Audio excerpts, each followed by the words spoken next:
Valentine's Day is a time to celebrate love. We see it in the eyes of newlyweds. The most famous fairy tales end with happily ever after. But what does happily ever after look like?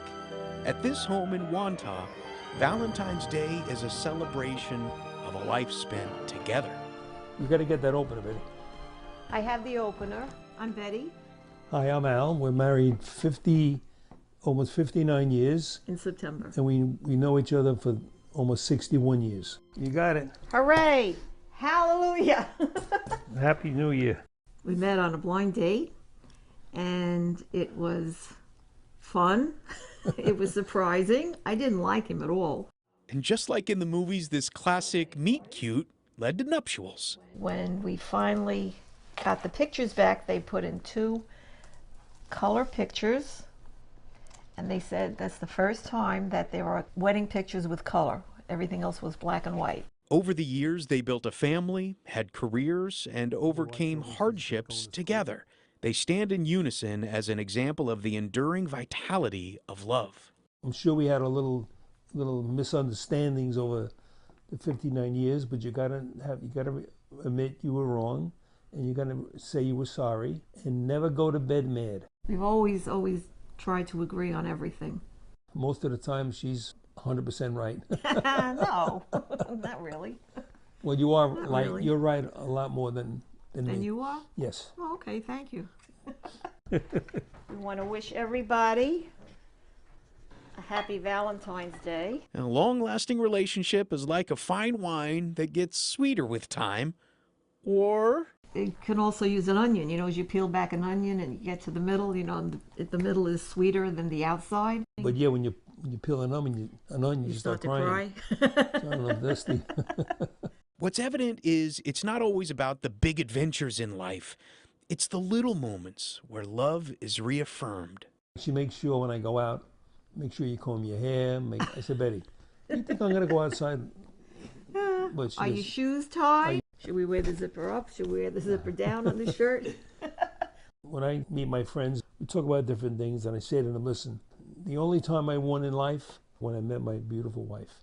Oh, That's so the sweet. only time. Happy Valentine's Day to everybody. Be with the one you love. Mwah. We often think about love in terms of romance, but it shows itself in many forms, like the love for family, and how the love for someone can lead to a love for something. 1, 2, you know what to do. Sundays, Sugar Hill, Harlem. The sounds of jazz bring one building to life.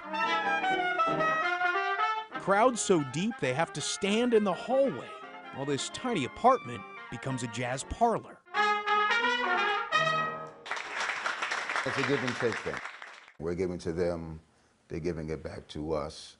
And yeah, I mean, you know, not to be vain, but this is kind of like a certified jazz venue, yeah. It is. Yeah. People will come from way, maybe the other side of the world, first time in New York, and they'll come here first, and then go to Times Square. Rudell Dreers and his mother, Marjorie Elliott, host a free public concert every Sunday afternoon. I got a lot of living to do. It's only about 700 square feet, enough for folding chairs, along with an intimate performance.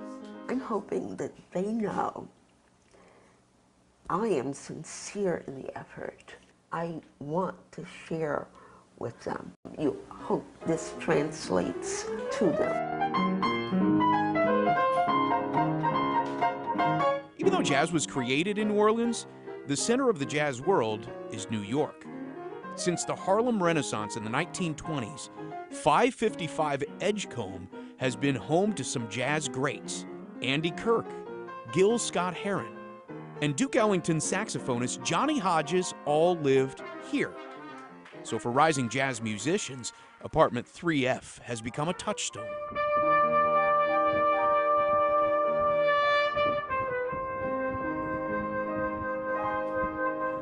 Is there hope in the music? Joy and peace and love and sadness. Emotions all too familiar to both Marjorie and Rudell, her only living son.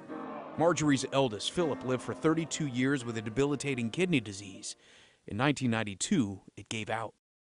Phil passed away on a Sunday morning.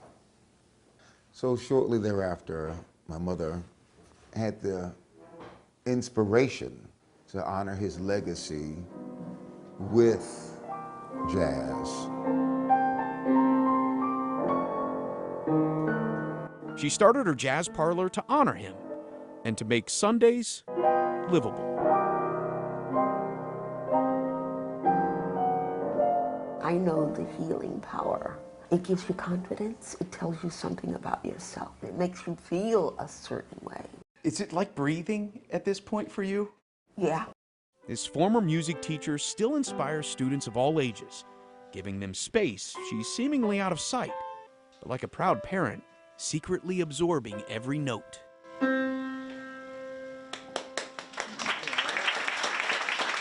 What's happening here every Sunday is you're giving a gift to the audience. No, I don't think that. The gift is given to me.